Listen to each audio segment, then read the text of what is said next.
और बाद में जाना है, सबको क्लास है, कुछ न कुछ कार्य है। श्री शांतिनाथ भगवान के चरणों में कोटिश वंदन। यहाँ पे विराजित आचार्य श्रीमेघ आदि साधु साथी भगवान को चरणों में कोटिश वंदन। यहाँ पे विराजित सभी धर्मप्रेमी भाइयों बहनों को मेरा प्रणाम। जैसे आप जानते हैं Gandhi ji is the father of a nation, वैसे ही हमारे महावीर स्वामी भगवान is father of a universe और is the mother of all living creatures. ऐसा मैं क्यों कह रहा हूँ? क्योंकि भगवान जब पूर्व के तीसरे भाव में थे तो उन्होंने ये भावना भाई थी कि सभी जीव करूँ शासन रसी, यानी मुझे सब जीव को तारना है, उनको मोक्ष तक पहुंचाना है। तो वो हमारे जब माता होती है तो वो अपने बच्चे को ऊपर लाने के लिए बहुत प्रयास करती है। वैसे ही हमारे समय भगवान ऐसी माता है जो पूरे जीव सृष्टि को तारने की कोशिश करती है। गांधी जी को हम उनके सिंप्लिसिटी, उनके नॉन वायलेंस के सिद्धांतों की वजह से जानते हैं, पहचानते हैं। तो हमारे महावीर स्वामी भगवान की पहचान क्या, उनको हम कैसे, हमारे महावीर स्वामी भगवान कौन है? तो मैं कहना चाहूंगा सर्वोत्कृष्ट मातृभक्त मेरे Mahavir Swami, most down to earth person है मेरे महावीर स्वामी, करुणा के महासागर है मेरे महावीर स्वामी, और संभाव और शूरवीरता की पराकाष्ठा है मेरे महावीर स्वामी। मैं ऐसा कह रहा हूं तो आप लोग बोलेंगे हम कैसे मान ले, यानी क्या प्रूफ है, ऐसे सब पॉइंट्स है तो हम कैसे मान ले? तो उनके लिए आपको उनके जीवन से थोड़ा परिचित कराता हूं। जब भगवान अपनी माता के गर्भ में थे तब उन्होंने हलन चलन रोक दी, तो माता एकदम व्याकुल हो गई कि ये क्या हो गया, वो एकदम दुखी हो गए। तो फिर से भगवान ने ज्ञान से देखा और फिर से हलन चलन शुरू कर दी।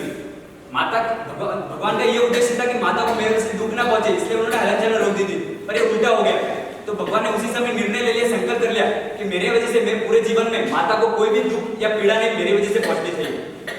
उसके लिए उन्होंने जब बड़े हुए तो माता ने पाठशाला जाने के लिए कहा, तो वो पाठशाला के लिए तैयार हुए। फिर बड़े हुए तो शादी का आग्रह किया, तो वो शादी के लिए वैराग्य होते हुए मान गए। और फिर दीक्षा भी उनके देवलोक के बाद ही उन्होंने दीक्षा ली।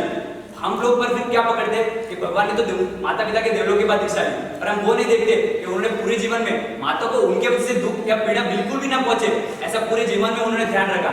तो हमें भी भगवान के जैसे सर्वोत्कृष्ट मातृभक्त बनना चाहिए। फिर भगवान जब बड़े हुए तो पाठशाला जाने की उम्र हुई, तब भगवान को माता ने कहा कि आप पाठशाला जाइए, तो भगवान ने बिना कुछ कहे कहती कह दिया।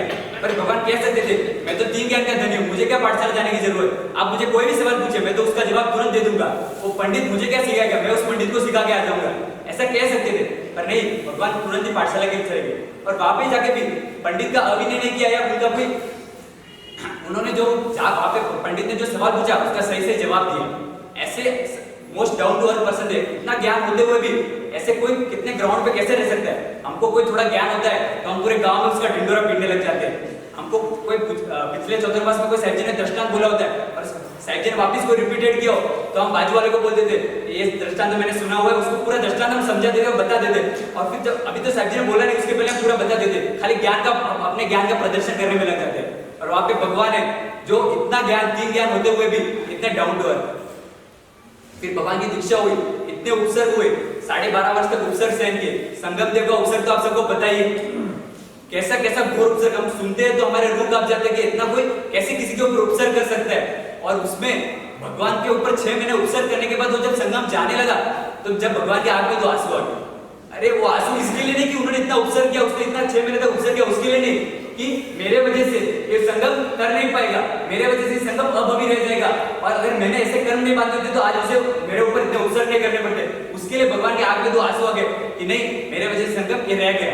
और उसके बाद जो शूरवीर होते हैं वही ऐसे उपसर्ग सहन कर सकते हैं। जो उपसर्ग हम कल्पसूत्र में भविष्य के अंदर सुनते हैं, ऐसे इतने सारे उपसर्ग, कोई जो शूरवीर होता है तो इतने संभाव से हमारे भगवान ने सहन किए। उसके लिए अंत में इतना कहना चाहूंगा कि जो दुश्मनों को हरा कर जीते उसे वीर कहते हैं, और दुश्मनों को माफ करके जीते उसे महावीर कहते हैं। बोलो श्री महावीर स्वामी भगवान की जय।